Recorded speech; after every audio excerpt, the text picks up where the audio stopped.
Saya lagi mengajar di kampus. Tiba-tiba ada mahasiswa saya lihat pakai kawat giginya. Ibu pernah lihat ada orang ada kawat di giginya? Ada kan? Oh ternyata itu mahal ibu.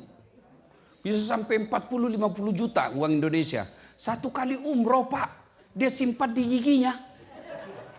Dulu kalau waktu kecil pagar yang dikawat. Ini gigi dia kawat-kawat pak. Saya tanya mahasiswaku, mahal itu dek? Dia bilang mahal ini pak Ustadz. Saya bilang, kok kira itu kawat gigimu yang mahal? Bukan. Apa yang mahal? Gigi. Biar kamu pasang harga kawatmu itu, harga 200 juta, tapi kalau tidak ada gigimu, apa kamu kawat? Hebatnya lagi nih gigi pak, dibatasi tumbuh dan panjangnya. Bapak pernah tidak bayangkan seandainya ini gigi tumbuh seperti rambut? Gondrong semuanya. Saya kira bapak tidak akan sampai di Amerika kalau gondrong rambutnya pak.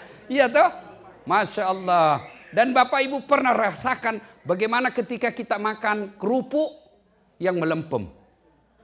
Itu dia bisa bedakan. Ini kerupuk lama, ini kerupuk baru. Meskipun modelnya sama, tapi begitu digigit, ditahu, oh ini sudah melempem. Apa fungsinya? Namanya fungsi saraf.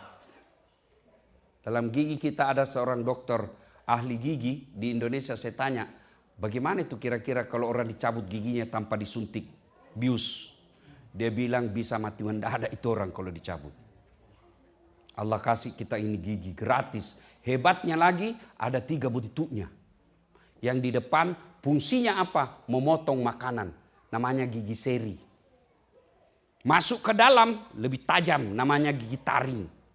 Fungsinya apa? Merobek. Makanya kalau bapak makan daging kasih begini. Tidak begini. Keluar gigimu semua pak. Iya tahu. Allah karim. Masuk lagi ke dalam. Paham juga ini 2 bocah dia ketawa. Lafi full.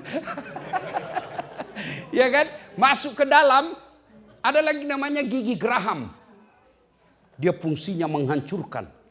Dia bisa remukkan. Allahu Akbar. Dan itu semua Allah kasih gratis. Itulah sebabnya dalam Al-Quran selalu Allah tanya kita, diulang-ulang dalam surah Ar-Rahman. Fabi ayyi ala'i rabbikuma tukatsiban. Bapak ibu pasti adik-adik ini terutama pasti pecinta bola. Ya kan pak? Selalu PSSI kalah. Kalau saya begadang kalah lagi. Aduh. Iya toh? Kenal kita Ronaldo, Lionel Messi. Itu gajinya kumpul seluruh masyarakat Indonesia yang kerja di sini masih lebih besar gajinya Ronaldo 1 bulan. Ya, ya kan? Tapi apa Ronaldo yang hebat? Bukan. Tapi karena Allah kasih lutut yang bisa bengkok. Mana bisa biar dia punya teknik, skill, kemampuan, tapi lututnya tidak bisa bengkok. Mana bisa dia main bola begini? Ya kan? Allah karim. Makanya Allah selalu kalau ada orang suka mengeluh, dengar ini kesehatan yang Allah kasih kita. Tapi apakah setelah semua ini baik, kita mulia di sisi Allah? Tidak. Ada manusia namanya Fir'aun. Kaya. Raja bu. Kekayaannya sampai sekarang masih dikejar di Mesir. Masih dicari tertimbun di tanah Mesir. Kaya sekali. Pasukannya gagah perkasa. Cakep, tinggi besar. Menurut film yang saya lihat. Ya? Digambarkan tinggi besar, putih bersih. Tapi tidak punya iman. Allah hinakan itu Fir'aun. Dilaknat oleh Allah. Laknat Allah bagi Fir'aun ditulis dalam Quran haram masuk surga. Kalau kita pak masih 50-50. Ada harapan masuk surga, ada harapan masuk neraka. Kalau Fir'aun sudah ditulis haram masuk surga. Kenapa? Tidak punya iman. Cukup sampai di situ laknat Allah? Tidak. Allah hina Fir'aun sampai detik ini tidak ada warga muslim di New York ini yang mau kasih nama anaknya Fir'aun. Bapak mau kasih nama anak Fir'aun? Nah, saya kasih ke Fir'aun. Elektabilitasnya paling tinggi nih. Populer, raja, bangsawan, mau. Jangankan kasih nama pak, kita aja disebut Fir'aun marah. Begitu hinanya Fir'aun. Sebaliknya, ada orang tidak ada nilai di depan manusia. Namanya budak. Budak itu beda dengan pembantu. Kalau pembantu buruh, dia kerja, ada gajinya. Budak hak milik. Bapak tahu namanya hak milik? Hak milik punya kita. Namanya hak milik, saya punya, saya mau banting, mau jual, mau bakar, terserah. Namanya hak milik. Itulah Masyitah. Tukang sisirnya Fir'aun. Tapi punya iman. Allah muliakan. Nah ibu bapak saudara-saudara sekalian. Sengaja saya sampaikan ini, pelihara iman. Pelihara iman. Saya yakin bapak ibu sekalian di sini masih aman imannya. Generasi pertama bapak nanti gimana? Generasi kedua nanti gimana?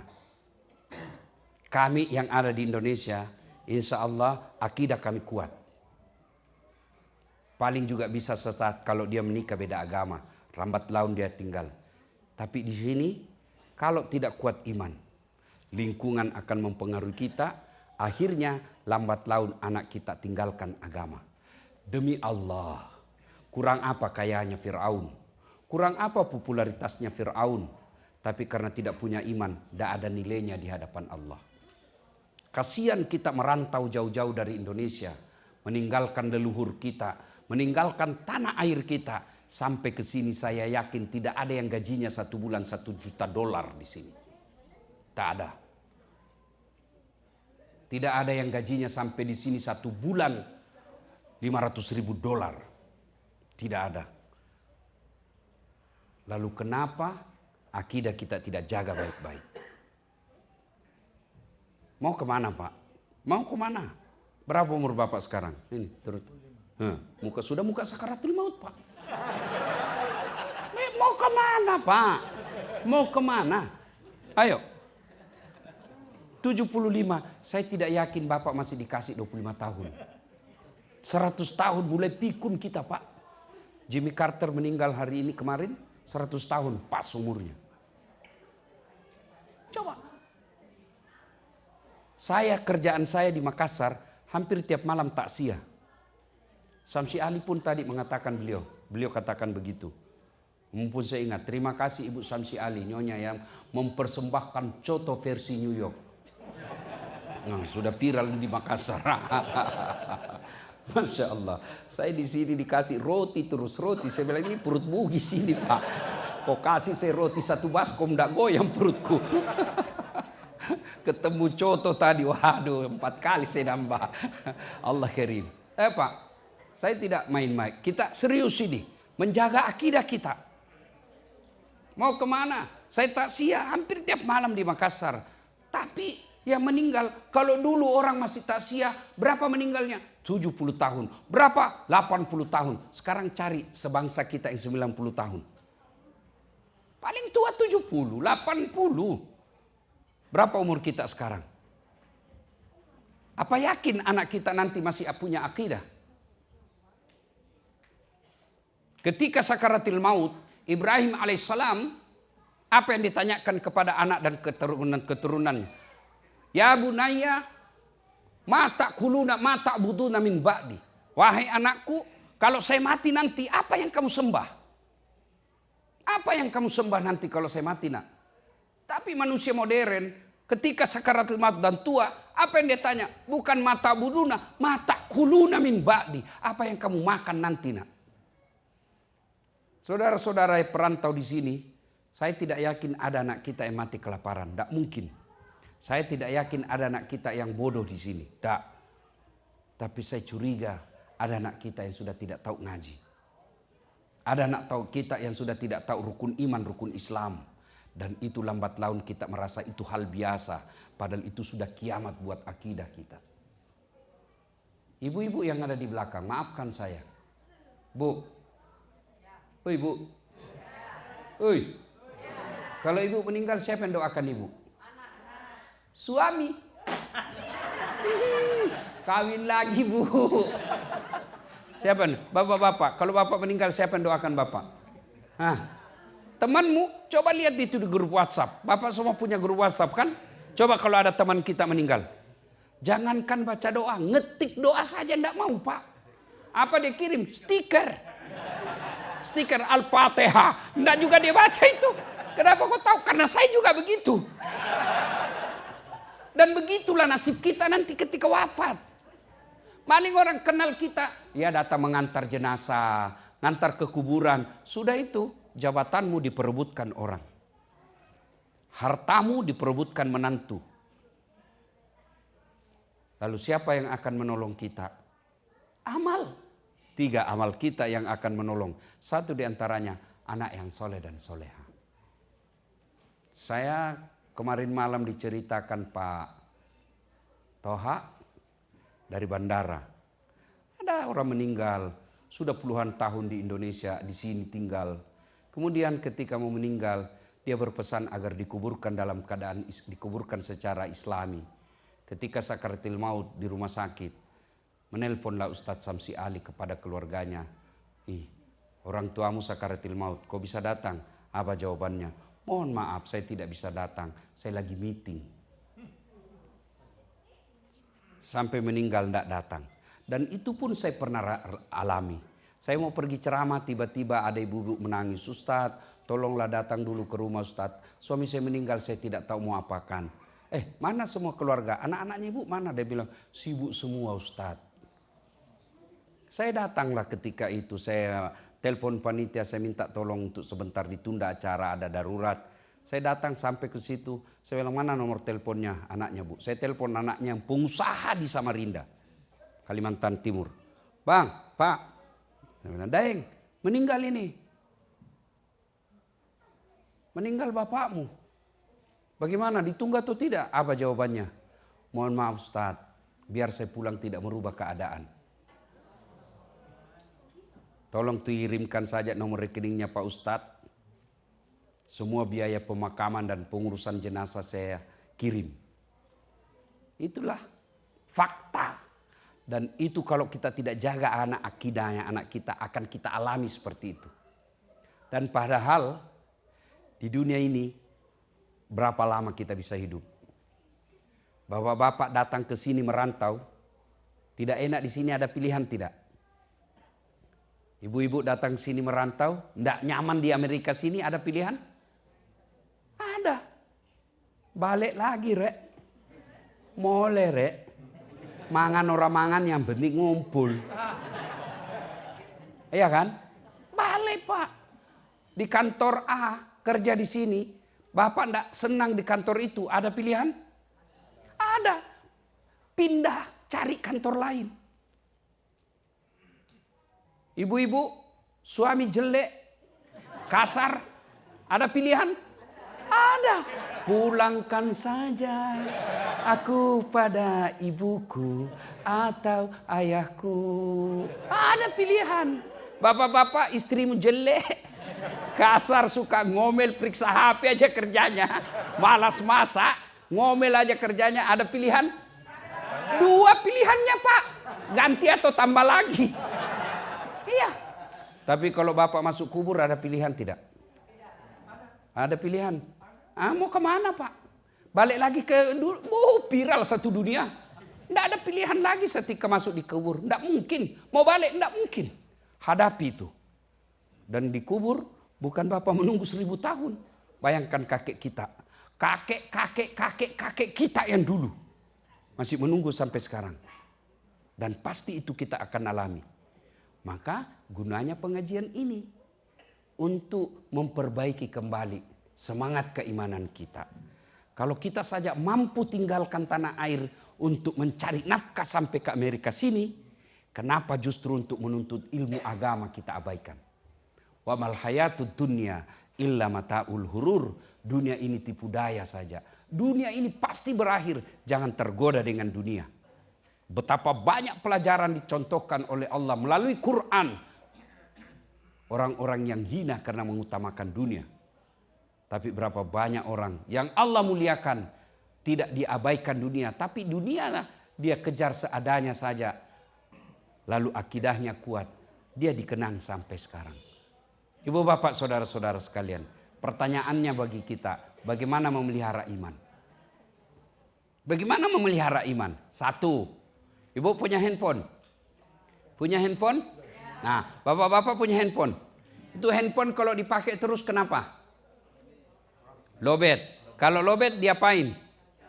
Dicas. Kalau tidak dicas kenapa? Kalau mati masih bisa dipakai, Bu? Masih dipakai melempar. Masih bisa, Pak. Iya. Begitu juga dengan iman.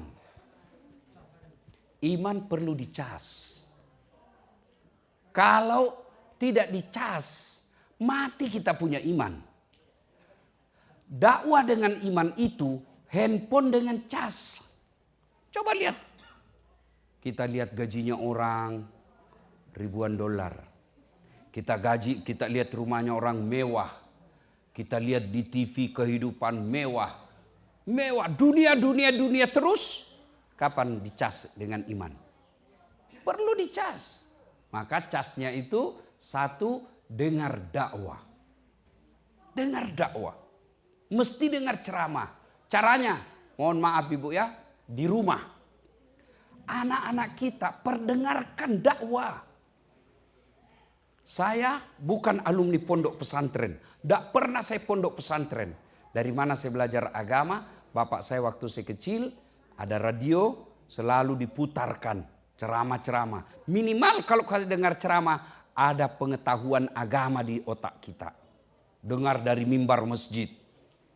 Maka kalau Bapak Ibu senang dengar lagu, senang dengar nyanyian-nyanyian, mestinya senang juga dengar dakwah seperti senangnya kita dengar lagu. Gimana caranya? Naik mobil. Naik mobil, sudah dengar dakwah. Pengajian, ayat suci Al-Quran. Itu bagian dari ikhtiar, usaha memelihara iman. Karena kalau tidak, hilang iman kita, Pak. Dengar dakwah. Yang kedua, setelah dengar dakwah, yang paling lagi cara memelihara iman itu adalah berteman dengan orang-orang soleh. Coba kalau saya jalan sama Ustadz Samsi Ali. Paling saya tanya, Ustadz, di mana masjid bisa berjamaah di sini? Tidak mungkin saya bilang, Ustadz, di mana panti pijat yang bagus? Tidak mungkin kan? Paling saya tanya, di mana ada pengajian? Di mana ada masjid? Kalau orang berteman dengan orang-orang soleh, maka insya Allah tertular kesolehannya. Berteman dengan orang-orang soleh. Nabi mengilustrasikan, orang berteman dengan orang-orang soleh itu, mengilustrasikan, kalau kau bersahabat dengan penjual parfum, kalau kau tidak dapat parfumnya, kau dapat bau harumnya. Iya kan? Kalau kau berteman dengan pandai besi, kalau kau tidak dapat apinya, kau dapat bara panasnya. Maka ibu-ibu, hati-hati milih teman. Siapa teman ibu bergaul? Kalau teman ibu bergaul tukang gosip, lambat laun ibu akan tertular tukang gosip. Minimal membenarkan. Katanya oh iya. Masa? Itu minimal itu. Bapak-bapak kalau berteman orang-orang peselingkuh, bapak lambat laun diajari. Caranya gampang supaya tidak ditahu istri. Itu lambat laun. Tapi kalau bapak berteman dengan orang-orang soleh, maka dia akan menularkan kesolehannya. Yang ketiga, cara memelihara iman. Jangan mengunjungi tempat-tempat yang diyakini banyak maksiat di situ. Kalau bapak tahu, ini dosa saja di dalamnya ini, sementara imannya bapak gampang goyang, jangan coba-coba. Waktu saya kuliah, kos-kosan orang kuliah. Saya tanya, teman selalu dia bawa cewek ke kos-kosannya. Kenapa kau bawa cewek ke kos-kosan? Dia bilang, saya uji iman saya Ustaz. Terus saya selalu ya, jangan berkunjung ke tempat-tempat maksiat. Yang keempat, cara memelihara iman, kalau bisa Pak, pakai simbol-simbol keislaman kita. Ya, saya tidak tahu kalau di sini, kalau di Indonesia, seperti saya kemana-mana pakai gini Pak, aman. Tidak mungkin saya masuk ke panti pijat begini Pak, tidak mungkin. Atau masuk ke karaoke, Ustadz beleng-beleng ini. Iya kan, jadi pakaian ini bisa mengamankan kita. Saya kalau pakai begini Pak, biasa kalau jalan di tempat umum, saya jaim. Iya Pak, jaga image. Biasa kalau ada cewek lewat seksi cantik, tidak mungkin saya begini Pak. Iya, kenapa? Pakaian ini Pakaian orang Islam itu seperti ini. Maka ibu-ibu kalau suami mau aman, suruh pakai gamis. Dia bilang ibu udah kasar, saya sudah suruh pakai gamis Ustaz, dia ganti di mobilnya. Nah, berarti karakternya memang sudah begitu. Nah, ibu bapak saudara-saudara sekalian, beginilah cara-cara untuk memelihara iman. Yang kelima, doa. Hidayah datang dari Allah. Dan doanya dalam ujung-ujung akhir surat Al-Baqarah, Rabbana la tusik qulubana ba'da is hadaitana wa hab lana min ladunka rahmah innaka antal wahhab. Itu doa. Minimal makna dari ayat itu, ya Allah, jangan engkau gelapkan hati saya, jangan engkau tutup hati saya, jangan engkau lindungi hati saya, serta jangan engkau sesatkan, gelapkan setelah engkau berikan hidayah dan petunjuk. Itu kita minta kepada Allah. Dan doa itu Pak tidak harus bahasa Arab. Nah, ya, banyak orang mau berdoa dia beli buku. Buku doa. Lalu dia hafal. Bukan menghafal itu doa. Doa itu curhat. Tidak mesti bahasa Arab. Daripada ibu bahasa Arab tidak tahu artinya, kan bingung malaikat. Apa maksudnya ini ibu? Lain di mulut, lain di bibir. Ya kan? Apa maksudnya ini ibu? Dia meminta doa suami yang setia, ternyata doa yang dia baca, doa minta hujan. Ibu bapak saudara-saudara sekalian, ya inilah kiat-kiat memelihara iman kita. Waktu berikutnya saya persilahkan untuk bertanya kalau ada yang mau bertanya. Silakan. Ya. Saya duduk, sebenarnya saya sudah mulai lowbat. Ya, saya lowbatnya karena konsumsi makanannya tidak cocok di Indonesia dengan perut saya. Saya bawa 1 koper Indomie, ternyata enek juga makan Indomie terus. Silakan, ibu-ibu mau tanya apa saja, silakan ya. Atau ada yang mau menjawab, boleh juga. Silakan, kita mulai dari ibu-ibu di belakang, boleh. Ibu, oke, sudah. Bu, saya kasih $100. Mau ibu? Mau, oke. Mau. Lalu saya tambah lagi $100. Pasti tambah mau. Iya toh? Tambah lagi $100. Masih tambah mau. Artinya, kalau ibu cuma dengar, sudah dapat pahala. Mengajinya lagi, dia baca dengan tambah lagi pahala. Dia belajari lagi terjemahannya, dia baca, kemudian dia baca lagi tafsirnya, banyak lagi keutamaan. Makin sering dilakukan, makin banyak. Boleh dengar saja, boleh. Tapi jangan bilang saya tidak mau baca. Itu tidak mau bacanya itu yang tidak boleh. Tapi kalau dia bilang saya sibuk, tidak punya waktu lagi, tapi saya dengar saja. Alhamdulillah masih ada harapan. Kalau kamu mempelajari membaca Al-Quran, kalau maksudnya dia tidak mau belajar. Dia tidak mau belajar Al-Quran. Tidak mau belajar. Tidak mau belajarnya itu tidak baik. Tapi mendengar murattalnya itu baik. Ya, masih lebih baik daripada tidak mau belajar, tidak mau mendengar pula. Tapi kalau mau yang lebih baik, mendengar dan belajar. Makanya saya bilang tadi, ibu mau $1, $10, $100, sudah itu saya tambah lagi, makin banyak amal, makin bagus. Dan bapak ibu harus tahu, orang masuk surga bukan karena tidak ada dosa. Coba, mana ini contoh, saya kasih contoh. Cuma tidak ada contoh di sini. Ya, tidak ada. Saya mau kasih contoh saja ya. Dek gagah. Ini ada rupanya. Ada. Oke. Ibu bapak saudara-saudara sekalian. Ya. Saya kasih contoh ya. Nah. Bapak ibu lihat ini. Lihat ini. Jawab dulu. Lobet betul. Lihat ini. Nah.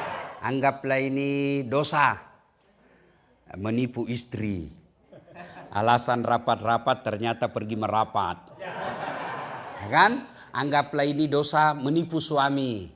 Izin pergi pengajian 30 menit 2 jam gosip. 30 menit saja dengar dakwah, 30 menit gosip. Anggaplah ini gibah. Anggaplah ini makan barang-barang yang tidak halal. Ini di sini dosa. Nah, kira-kira kalau saya kasih di sini, Bapak Ibu masih lihat? Masih lihat? Enggak, inilah amal. Ini dosa, ini amal. Itulah makna dari hadis, tutupi kesalahanmu dengan memperbanyak kebaikan, amal. Maka yang kita kejar berlomba-lomba dalam kebaikan. Pastabikul khairat. Maka yayasan saya itu tagline-nya, motonya pastabikul khairat. Berlomba-lomba dalam mengejar kebaikan. Ibu ngaji, pahala. Dengar dakwah, pahala lagi. Masak, pahala lagi. Masak sambil dengar dakwah, pahala lagi. Masak sambil dengar ceramah, pahala lagi. Makin banyak pahala, akhirnya dosa timbang, kurang. Bukan dikurangi, tapi beratnya amal lebih banyak daripada beratnya dosa. Itulah sebabnya ada 2 malaikat, Pak. Ada malaikat pencatat kebaikan sebelah kanan, ada malaikat pencatat keburukan sebelah kiri. Tidak boleh dikatakan, tidak usah kau sholat, tidak pakai jilbab. Tidak pakai jilbab beda, sholat juga beda.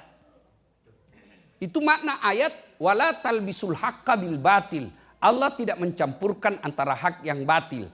Maka ketika ditimbang kebaikannya sebelah kanan, timbang keburukannya sebelah kiri, ternyata timbang punya timbang lebih berat kebaikannya daripada dosanya, meskipun selisihnya 0,1%, dia masuk surga. Yang celaka, kita hobi dosa, kurang amal. Kalau tidak bisa memperbanyak amal, jangan tambah dosa. Begitu rumusnya. Kalau banyak dosa, mestinya lebih banyak lagi kebaikan kita. Yang jadi masalah, dosa banyak, pahala kebaikan kurang. Nah, bagaimana cara menambah-nambah pahala-pahala itu? Semua nilai-nilai kebaikan lillahi ta'ala itulah pahala. Bukan pahala itu hanya sholat. Kalau pahala hanya sholat, berapa kali Bu sholat sehari? Paling 5 kali. Tambah sunnah-sunnahnya. Itu untung sekali sudah kalau ada rawatibnya. Sholat tengah malam. Iya toh? Kalau cuma puasa Ramadan, 1 kali 1 tahun. Itu pun juga kalau tidak terlalu dingin. Ya. Maka pahalanya ibu-ibu ngurus anak. Pahalanya ibu-ibu ngurus suami. Caranya apa? Masa air pagi, itu sudah pahala kalau niat untuk anak-anak kita. Ke pasar beli ikan, ke pasar beli sayur, pahala. Cuma ibu-ibu sekarang malas masak-masak. Semua GoFood. Kalau ibu cuma andalkan GoFood, maka ibu kurang pahalanya. Ya, bapak-bapak apa pahala kita? Alhamdulillah cari nafkah itu pahala. Ibu-ibu dari rumah ke sini itu pahala. Saya waktu di Phoenix beberapa hari yang lalu, ada ibu-ibu bilang, Ustadz, saya dari Texas, bawa mobil sendiri. Berapa jam ibu? Kurang lebih 12 jam. Hebat juga. Selama perjalanan itu, kalau orang pergi menuntut ilmu, itu fisabilillah, jihad. Jihad. Kalau dia wafat dalam perjalanan, sama nilainya mati syahid. Ibu datang ke sini, langkah kaki itu pahala. Kan ibu bukan mau show force. Bukan mau fashion show di sini. Iya toh? Cuma setan gosipin halang-halangi kita. Akhirnya apa? Datang ke sini masih gosip. Orang masuk dilihat-lihati dari ujung kepala sampai ujung rambut. Dia enggak gosip tapi mukanya sinis. Apa itu? Apa? Kenapa? Apa? Palsu. Ya, itu cara setan supaya pahala kita habis. Nah, makanya ibu, kalau pergi perjalanan begini itu kan pahala. Kaki kanan 1 pahala, kaki kiri gugur dosa kecilnya. Bayangkan, apalagi kalau ibu jalan begini. Berapa langkah pahala itu? Ustadz, bagaimana kalau naik mobil? Alhamdulillah 4 rodanya kali 4. Jadi pahala itu bukan sekedar puasa, bukan sekedar Itulah sebut ada namanya ibadah mahda yang khusus kepada Allah. Tapi ada juga pahala kita melalui muamalah. Muamalah itu kalau mau banyak pahala, sedekah. Kalau sholat hanya dapat pahalanya ketika sholat. Haji hanya dapat pahalanya ketika haji. Tapi sedekah, bantu pesantrennya Ustadz Samsi, selama pesantren itu bekerja, melahirkan anak-anak penghafal, melahirkan pendakwah, meskipun ibu sudah wafat 1000 tahun yang lalu, tetap dapat pahala. Namanya amal jariah. Makanya jangan terlalu pelit. Kalau mau kasih masuk celengan, dia cari uangnya paling kecil. Begitu mau beli perhiasan paling besar. Ibu-ibu, kalau ibu meninggal, siapa yang pakai itu emas berlianmu? Bukan, istri kedua. Kawin lagi, Bu. Jelas ya? Jelas, Ibu? Mengaji baik. Baca lagi terjemahannya, tambah lagi pahalanya. Dia pelajari lagi tafsirnya, tambah lagi pahalanya. Tapi kalau mendengar saja, itu kebaikan juga. Yang penting jangan berkata, saya tidak mau mengaji. Hanya mau mendengar saja. Saya tidak mau belajar itu bacanya. Kata jangan dan tidak mau itu tidak baik. Tapi hobinya untuk dengar sudah bagus. Wallahu a'lam bishawab. Oke, Bu? Sama-sama. You understand? Thank you very much.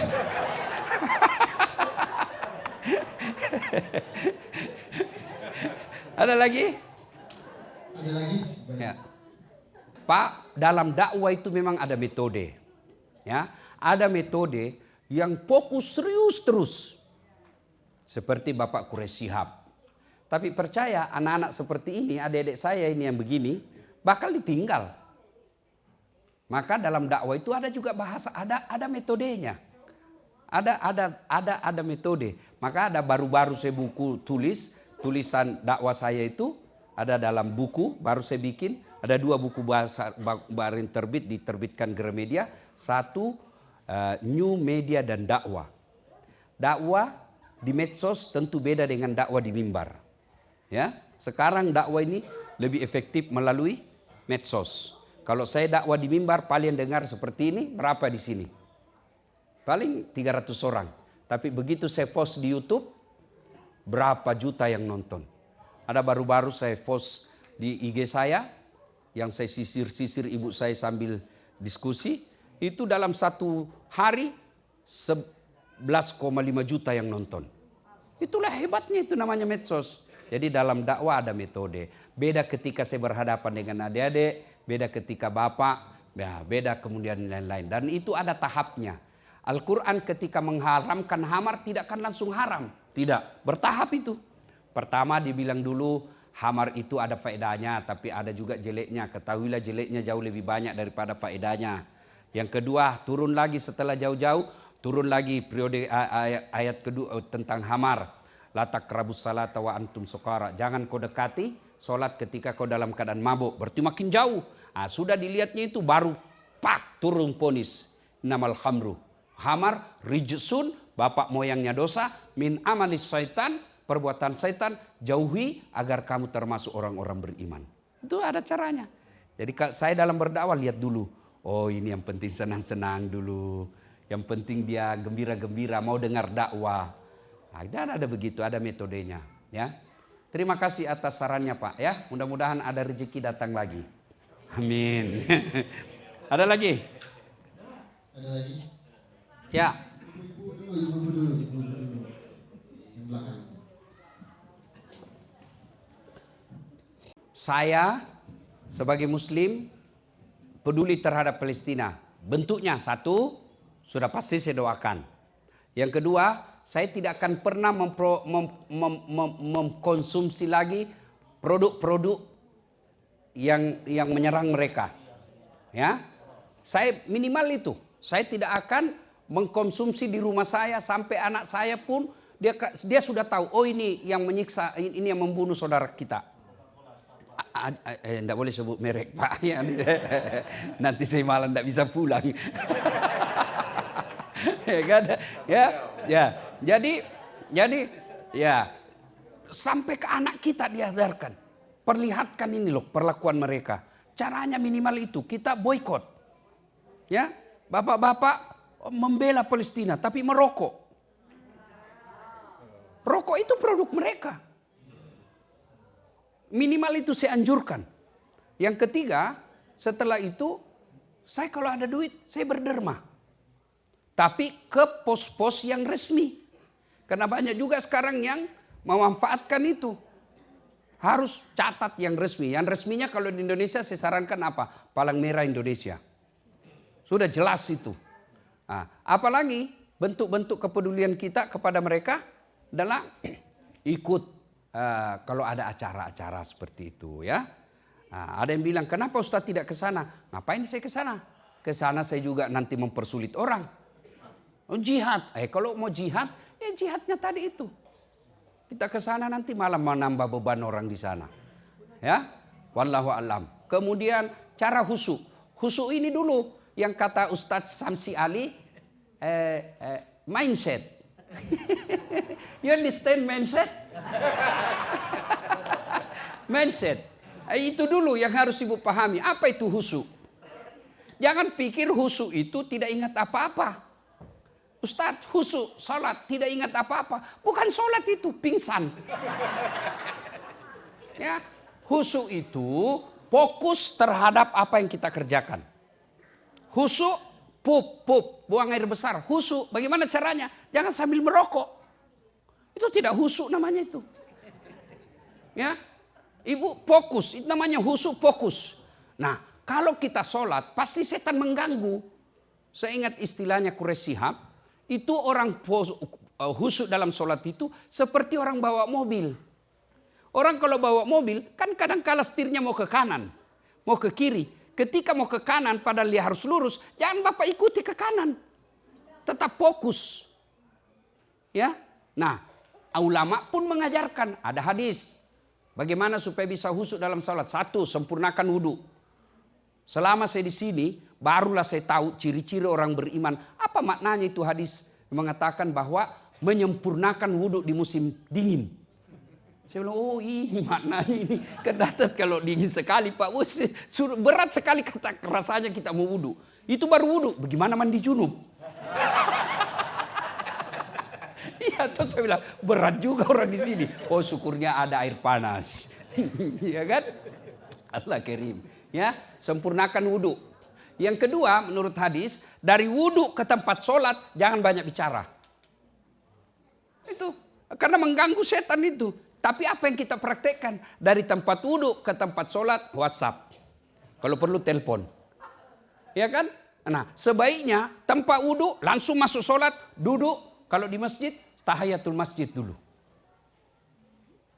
Nah, berikutnya lagi, pahami apa yang kita baca. Saya mulai tahuruhan, ini sudah puluhan tahun sholat Pak. Saya curiga masih ada yang tidak paham surah Al-Fatihah dan terjemahannya. Paling ada 2 orang mungkin. Ya kan? Tapi kalau saya tes. Itu minimal Al-Fatihah. Kalau tidak bisa 7 ayat itu, minimal kata iyyaka na'budu wa iyyaka nasta'in. Apa artinya Bu? Ya Allah, hanya kepadamu kami menyembah dan hanya kepadamu pula lah kami memohon bantuan dan pertolongan. Coba kalau ditacamkan baik-baik itu, tidak ada stres, tidak ada galau. Kenapa? Kepada Allah kami berserah diri. Cuma kan kadang-kadang kita baca Al-Fatihah terlalu cepat. Kayak makan pisang goreng panas. Allahu Akbar, Allahu Akbar. Itu ya. Berikutnya kiat lagi supaya husuk dalam sholat ibu. Apalagi seolah-olah sholat itu adalah sholat paling terakhir. Coba kalau ibu mau berpisah. Perpisahan terakhir. Wow, itu rasa-rasanya tidak mau dilepas. Anggaplah setiap kita sholat, anggaplah ini sholatku yang paling terakhir. Nah, berikutnya lagi adalah ketika sholat jangan terlalu banyak gerakan. Banyak orang sholat tidak bisa faedah sholatnya. Kenapa terlalu banyak gerakannya? Gerakan tambahan. Allah.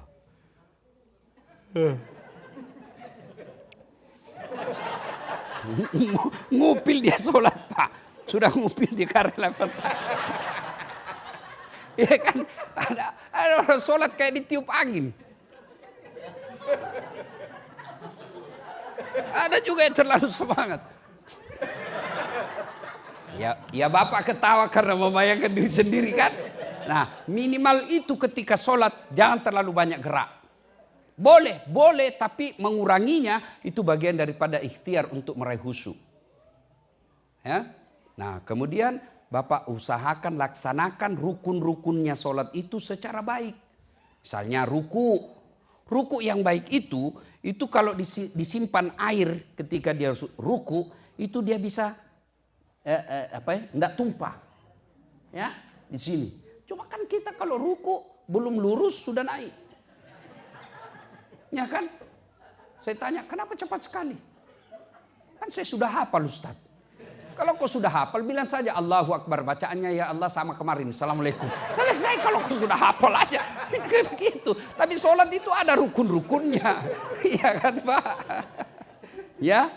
Nah itu beberapa kiat ya. Nah yang paling penting minta pertolongan Allah Subhanahu Wa Taala ya. Nah, jangan pernah berpikir saya tidak mau sholat, tidak bisa khusyuk. Tidak. Mau khusyuk atau tidak lakukan saja. Ya, saya juga tidak sependapat kalau ada ustadz yang katakan tidak diterima. Itu hak Allah. Lakukan saja, terima atau tidak urusan Allah Subhanahu Wa Taala. Idealnya memang sholat mencegah kita dari perbuatan keji dan mungkar. Idealnya kita harapkan seperti itu. Wallahu a'lam. Pertanyaan apa lagi tadi? Yoga. Banyak pendapat ulama. Saya salah satu pendapat yang tidak menyarankan Ibu. Ya, oke. Ada juga yang membolehkan. Terserah Ibu mau pilih mana. Kalau saya itu kalau soal fikih Bu ya, fikih itu namanya halal haram hukum Islam. Namanya fikih ya. Saya kalau fikih saya pendapat saya begini, fikih hukum. Allah tidak akan menanya nanti saat 4 tambah 4 sama dengan berapa. Kalau 4 tambah 4 choice-nya hanya berapa Pak? Pasti hanya 1. Berapa? 8. Tapi Allah akan tanya 8 kamu dapat dari mana saat? Boleh 9 kurang 1. Boleh 5 tambah 3. Boleh 10 kurang 2. Yang penting 8. Banyak jalan menuju Roma. Banyak jalan menuju Allah. Ya kan? Yang salah kalau ibu sengaja melakukan kebatilan. Sengaja melakukan kesalahan. Sudah tahu ini tidak betul. Tapi ibu sengaja melakukannya. Itu sudah melawan hukum Allah namanya. Kalau masih ada perbedaan, coba lihat ya. Coba. Kalau Bapak ke Tanah Suci. Coba lihat. Orang meletakkan setelah takbir. Takbir kan macam-macam Bu. Pertama Allahu Akbar. Ada yang begini kan? Yang kedua Allahu Akbar. Karena hadisnya saya melihat Nabi takbir mengangkat kedua belah tangannya sejajar dengan bahu. Mana disebut sejajar? Ada ulama yang begini. Kenapa sejajar begini? Dia lihat dari depan. Maka dia begini. Ya kan? Ada yang begini, Allahu Akbar, sejajarnya dari atas. Kenapa ada perbedaan ulama soal pemahaman makna kata itu?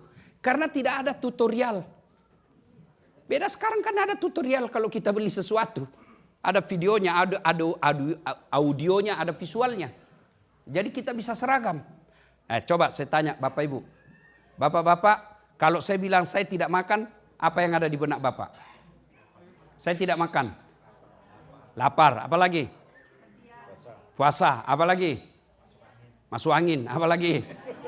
Haram, apa lagi?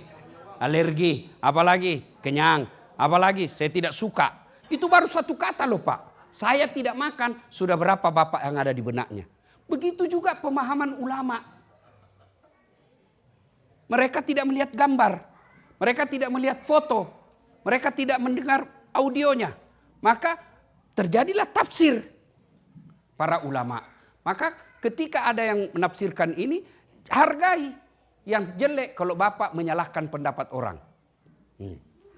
Sudah takbir, macam-macam lagi itu peletakan tangan. Allahu Akbar.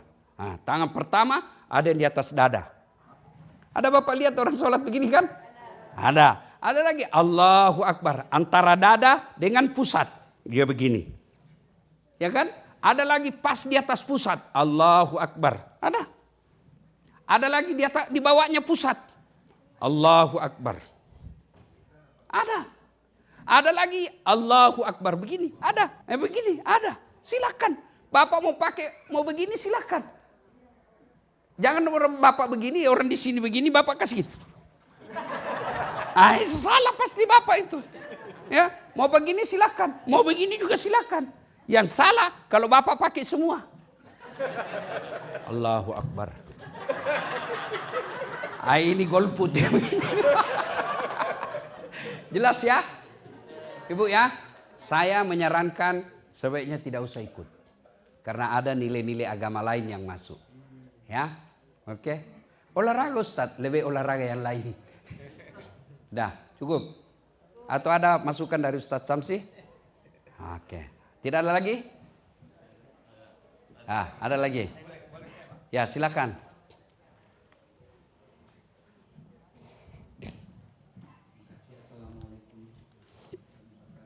Waalaikumsalam. Ya, yang begitu Pak, 1 dari 1000. Ya pasti ada kesesatan juga. Di Indonesia ini itulah risiko demokrasi, kebebasan berpendapat. Itu demokrasi. Di Indonesia paling hebat Pak. Polisi paling hebat di dunia, polisi Indonesia. Dia bisa tangkap Jibril. Malaikat Jibril pernah ditangkap ada Pak. Jangankan itu, baru-baru ada yang bisa komunikasi dengan Tuhan. Dia telepon Tuhan, bayangkan Pak. Dan ada juga pengikutnya.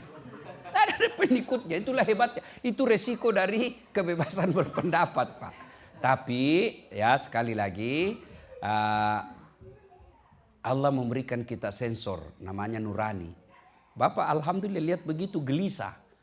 Nah, itu berarti Bapak masih punya sensor hati nurani, barang salah ini.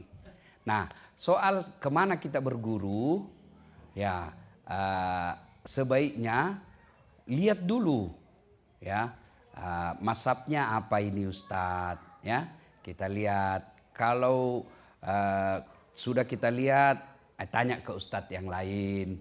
Saya punya kesimpulan soal Bapak itu, agamamu adalah siapa gurumu. Nah, itulah pentingnya juga negara membuat regulasi. Seperti Malaysia kok tidak ada begitu. Jarang kita dengar. Kenapa? Karena negara hadir untuk membatasi kebebasan. Di Malaysia itu konstitusinya ditulis Pak.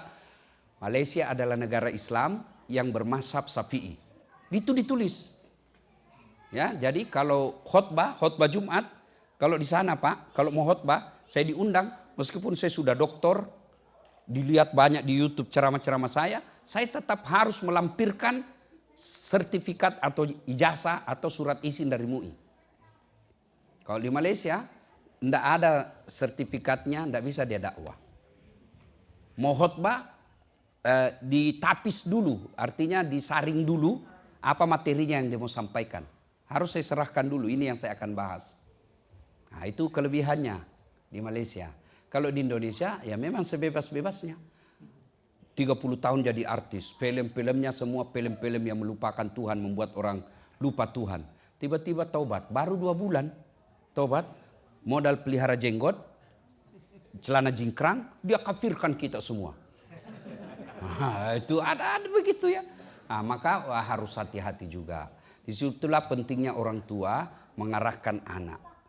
Ya, disitulah pentingnya kalau kita anak kita arahkan. Termasuk saya, pada istri saya bilang, ini kalau mau belajar agama dengar ini baca, ini karena kadangkala tanpa dituntun bisa salah memilih guru. Ya, bagus Pak, terima kasih. Wallahu a'lam bishawab. Cukup ya? Ada lagi? Bisa sampai 1 jam lagi? Bisa Ibu? Saya yang tidak bisa. Apresiasi, terima kasih ya ibu-ibu. Kalau bisa ada pengajian begini, bawa anak-anak kita yang kecil-kecil ya, minimal dia bersilaturahmi dengan sesama bangsa, minimal dia bisa dengar, minimal dulu dengar. Saya ini tidak pernah mondok, tidak pernah pesantren, tapi gira saya belajar agama itu, satu karena memang orang tua dari kecil selalu putar-putar ceramah. Waktu sekolah lagi, pertama sekali saya tertarik dakwah itu kaset Zainuddin Nursi. Saya pergi sekolah, PT-PT, kalau naik PT-PT, sopir PT-PT-nya itu namanya Pak Ukas. Itu selalu dia putar kaset Zainuddin Nurset. Saya yakin selama saya berdakwah, almarhum yang punya PT-PT dapat pahala. Karena dari situ saya terinspirasi untuk belajar dakwah. Nah, makanya kalau Bapak Ibu dengar dakwah saya itu, metode dan tata cara sistematika dakwah saya mirip Zainuddin Nurset. Cuma Zainuddin Nurset versi Betawi, saya versi Bugis. Ya, ada orang bilang, apa itu beleng-beleng Ustaz? Ya kan? Bodoh, bukan. Kalau bodoh itu tidak kena hukum, Bu. Beleng-beleng itu tahu salah tapi dia lakukan.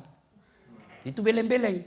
Dia tahu berdosa kalau tinggalkan sholat. Tapi dia tidak sholat. Itu beleng-beleng. Dia tahu selingkuh itu salah. Tapi dia lakukan. Itu beleng-beleng.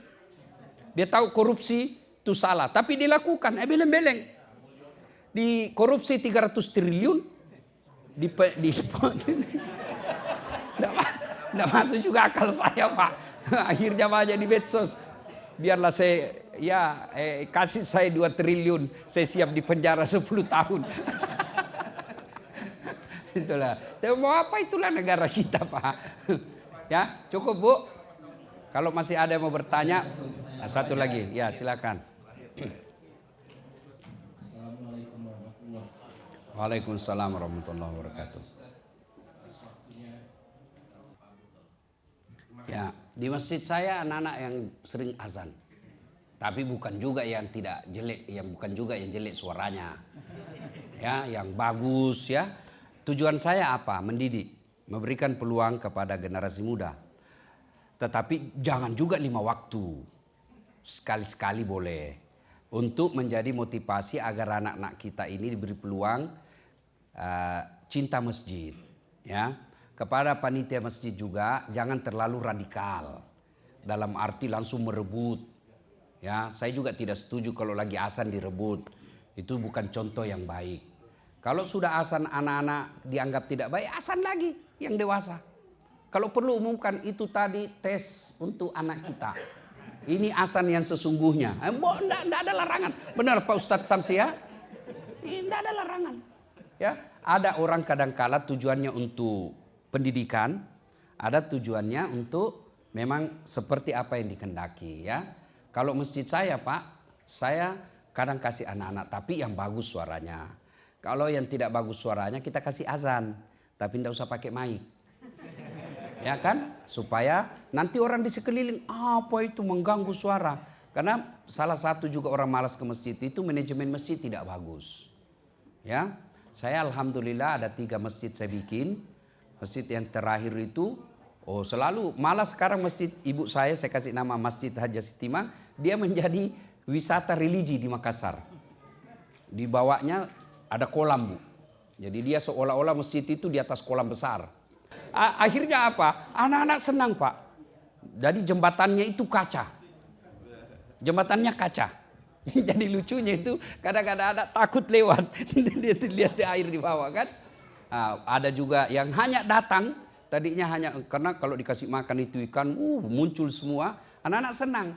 Setelah azan, ajak masuk, ya kan? Itu salah satu cara bagaimana masjid ramah anak. Ya jangan ramah orang tua, ramah anak.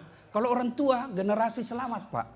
Anak-anak kita ini mesti dia cinta ke masjid. Kalau dia lari-lari, wajar Pak namanya anak-anak. Jangan juga lari ditarik telinganya. Keluar kau. Enggak mau lagi datang itu, Pak. Jangan, itu zaman jahiliyah yang begitu, Pak. Sekarang mesti masjid ramah anak. Ya. Nah, kemudian Bapak Ibu, saudara-saudara sekalian, ini sekaligus singgungan buat kita semua, ya. Tausiah buat kita semua untuk anak-anak kita, orang dewasa. Ini kan tadi kasusnya karena terlambat azan. Nah, maka jangan juga terlambat orang tua azan. Kalau mau dua-dua bagus, orang anak-anak dikasih peluang azan, kemudian orang dewasa yang iqamah. Kalau di masjid saya memang Ramadan ada lomba azan.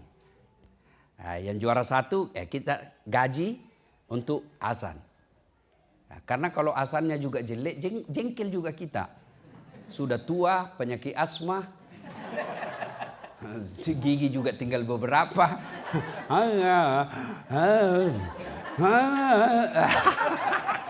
Jengkel orang, itu lagi yang Hasan dia lagi. Tidak boleh disalahkan. Kalau anak muda marah, kenapa bukan kau yang Hasan? Ya kan? Nah, manajemen masjid.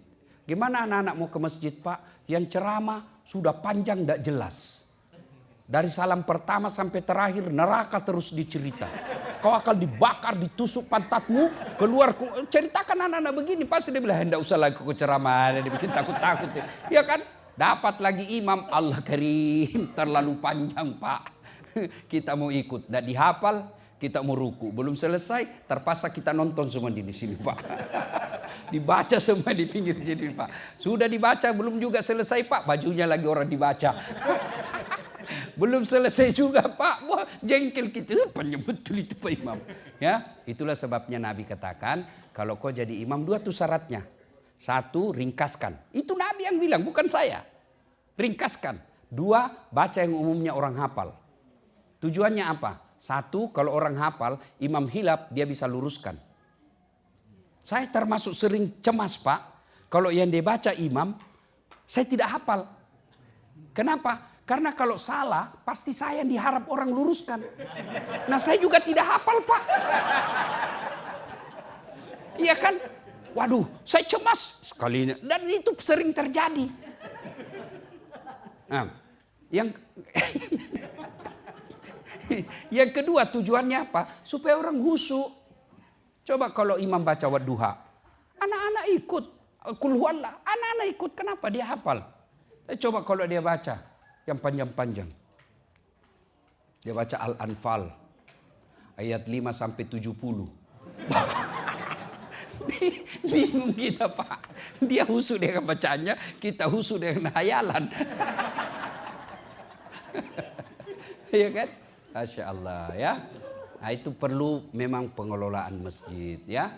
Dan alhamdulillah ya, selama saya jadi pendakwah, baru saya di New York ini pemimpin masjidnya presiden. Presiden Al-Hikmah. Kalau Bapak kalau duduk dengan Prabowo sama-sama presiden, Pak. Luar biasa, Allah karim. Kalah jabatannya Ustadz Samsi Ali. Allah karim ya. Saya doakan mudah-mudahan orang-orang yang berpartisipasi membesarkan masjid ini, Allah kuatkan imannya ya. Jadikan anaknya soleh dan soleha. Bapak Ibu, kita punya pesantren ya, pesantrennya Ustadz Samsi Ali. Itu jangan Bapak sampai lupa berderma, bersedekah. Jangan lupa, Pak. Ya, banyak orang banyak duitnya tapi tidak ada untuk dinikmati di kubur. Ya, ibu bapak mesti selalu berpikir, kalau rumahku spring bed, kamarku pakai AC, mesti kuburku juga nanti spring bed pakai AC.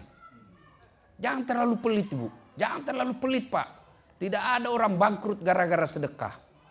Ya, bahkan sedekah itu tolak bala.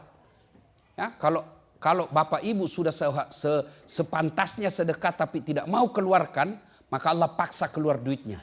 Caranya apa? Anaknya tiba-tiba LGBT. Anaknya tiba-tiba narkoba. Anaknya tiba-tiba itu tidak dengar nasihat.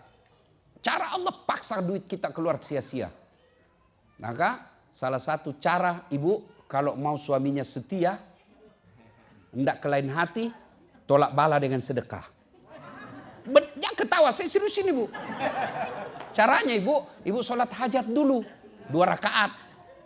Ya Allah, sudah salat hajat namanya, Bu. Tidak tahu niatnya Ustaz. Masa ibu tidak tahu? Sholli sunnatal hajat, rakaataini lillahi ta'ala. Tidak tahu itu bahasa Indonesia. Saya niat sholat hajat 2 rakaat, sunnah hukumnya bagi saya lillahi ta'ala. Allahu Akbar. Itu pun susah ibu hafal. Berdiri tegak saja baru bilang dalam hati, Tuhan sholat hajat ya. Allahu Akbar. Boleh Pak, betul boleh.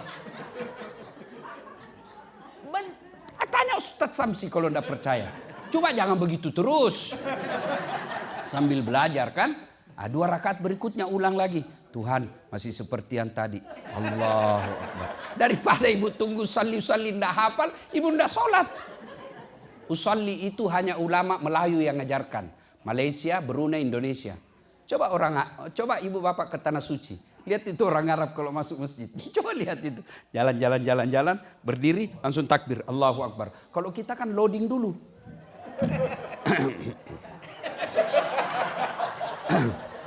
Ya itu lagi menghafal dia. Ya kan? Nah, sudah ibu sholat hajat 2 rakaat. Sudah itu ibu berdoa. Ya Allah, ini ada duit saya 100 ringgit, 100 dolar.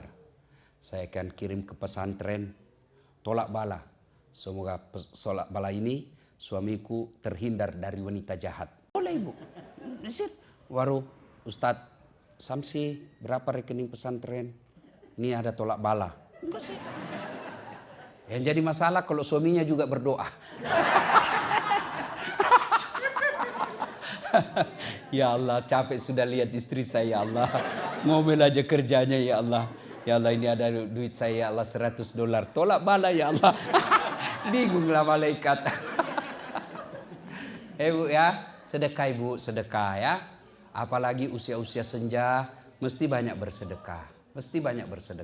Bagaimana supaya bisa bersedekah dengan baik? Jangan selalu berpikir saya memberi. Ini Pak, tips sedekah. Jangan Bapak pikir saya memberi, tapi pikir saya menyimpan. Bapak senang enggak kalau banyak saldonya? Nah itu saldo itu. Sedekah itu saldo. Makin banyak saldonya makin kita senang. Maka saya titip di pesantrennya Ustadz Samsi. Mudah-mudahan saya akan nikmati nanti di akhirat, di kubur. Nah itu caranya. Ini yang kita tinggal di dunia Pak. Pasti ditinggal. Pasti. Begitu ibu bapak meninggal. Ada yang dibawa mobil. Tidak mentang-mentang dia pakar teknologi. Titip dulu iPhone 16 di dalam kuburnya. Tidak. Coba kalau kita meninggal. Kain sama. Mulai paling kaya sampai paling miskin. Kainnya sama. Bukan kain sutra. Kain apa? Kain kafan. Tidak ada kantongnya. Beda orang Nasrani pakai dasi. Pakai jas. Kalau kita enggak. Itu menunjukkan. Coba lagi saya kasih lihat. Ya. Ada duit misalnya ya. Nah, biasanya ada duit saya di kantong. Oh tidak ada. Oh enggak ada. Biasanya ada. Biasanya. Nah, anggaplah ini 100 dolar. Anggap. Ya. Boleh enggak? Saya dikasih begini. Nah, tapi ketika saya sholat, enggak boleh saya begini. Allahu Akbar. Enggak mungkin mentah-mentah ada duit 100 dolar. Allahu Akbar. Enggak. Kalau ada duit saya pegang. Allahu Akbar. Saya harus buka. Buang ini. Kenapa? Kamu ketemu dengan Allah. Kau akan tinggalkan semua ini. Maka kalau kita cari nafkah di sini jauh-jauh. Jangan sampai ada yang kita tidak bawa untuk akhirat kita. Ya, caranya sedekah. Allah tidak lihat berapa banyak, yang Allah senang adalah rutinitasnya. Tiap Jumat Bapak punya sumbangan, tidak banyak, tapi tiap Jumat 20 dolar. Tiap Jumat 20 dolar. Almarhum Bapak saya itu, saya ingat sekali, bertahun-tahun setiap maghrib pasti ada duitnya 100 perak untuk celengan di masjid. Bertahun-tahun. Tiap celengan, gelisah dia kalau mau pergi sholat jamaah maghrib, tidak ada duit 100 rupiahnya. 100 rupiah saja. Apa itu 100 rupiah bagi Allah? Tidak ada nilainya. Tapi yang nilai Allah, ini orang mau berbuat baik. Ya, yang paling sial, kalau kita tidak pernah bersedekah, padahal Allah kasih banyak. Allah tidak suka itu hanya menumpuk-numpuk kekayaan, pamer-pamer, lagu enggan, membayar sedekah. Apalagi tidak bayar zakat. Ibu harus bayar zakat. Zakat sedekah. Nah, ini penting nih zakat. Zakat itu rukun Islam. Ya. Kalau ibu tidak keluarkan zakat, maka harta yang halal itu akan menjadi kotor. Kalau sudah kotor, dia akan menjadi istri pembangkang, anak melawan. Itu ciri-ciri harta yang sudah tidak berkah. Saya kasih contoh sederhana. Ini penting zakat. Saya tambah sedikit. Ini air halal. Bisa saya minum ya? Halal. Nah, contoh. Halal kan?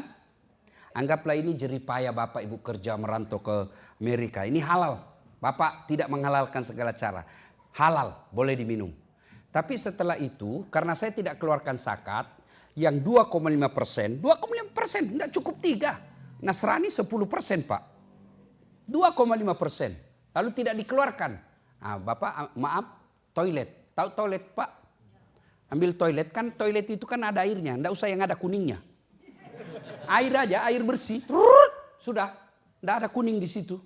Nah, celupkan tangan, ambil 1 tetes. 1 tetes saja, enggak usah 1 sendok. 1 tetes, masukkan di sini. Kira-kira Bapak masih mau minum ini? Masih mau minum? Itulah makna kalau tidak dikeluarkan 25% mengotori semua harta yang halal. Karena kalau dia sudah kotor, maknanya tidak berkah. Kalau sudah tidak berkah, harta yang dia makan anak kita itu harta yang kotor, maka anak keras hati. Susah dinasehati.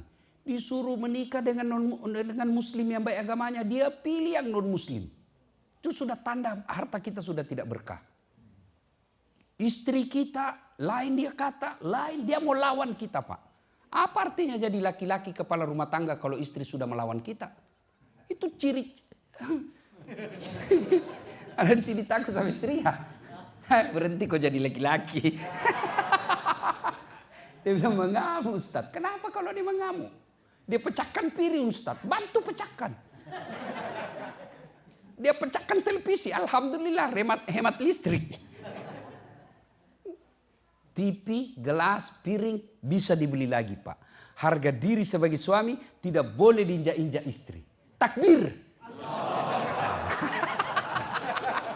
Itu lihat takbir yang takut sama istrinya. Tanya sama Ustadz Samsi Ali. Kami orang Sulawesi Selatan, Bugis, Makassar, tidak ada yang takut sama istrinya. Tidak ada Pak. Cuma istri kami lebih berani. Nah, itu ciri-ciri harta yang sudah tidak berkah. Maka supaya berkah harta kita yang kita peroleh, keluarkan 2,5%. Bapak punya kendaraan 3. Itu wajib dikeluarkan.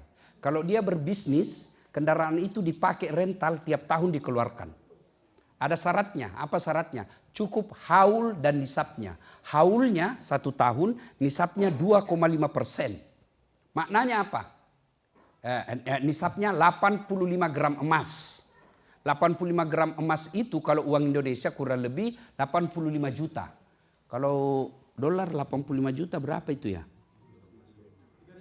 3.000. Hah? Ya, anggaplah 3.500. Ya, 3.500. Bapak punya tabungan senilai 3.500 dan itu sudah mengendap 1 tahun, sudah wajib dikeluarkan 2,5%. Meskipun 100.000 tapi belum cukup 1 tahun, tidak wajib. Bapak punya 200.000. Ternyata di bulan ke-10 dalam rekening, penyakit, tabrakan apa segala kurang. Akhirnya tidak cukup menjadi 3.500, tinggal lagi menjadi 2.000, tidak kena zakat. Ya, cukup 1 tahun. Nilainya 85 gram emas. Ya, begitu nilainya. Nah, punya rumah. Tidak di sini, tapi di Indonesia. Punya tanah, punya rumah, punya mobil, punya kebun. Hitung semuanya, berapa totalnya, keluarkan 2,5%. Kalau dia hanya digunakan pribadi, rumah itu tidak dikontrak, mobil itu tidak, harta yang tidak berproduksi namanya, tidak berproduksi, maka sekali saja seumur harta itu. Tapi kalau dia berproduksi, emas misalnya ibu punya emas, tiap hari, tiap tahun masuk pegadaian.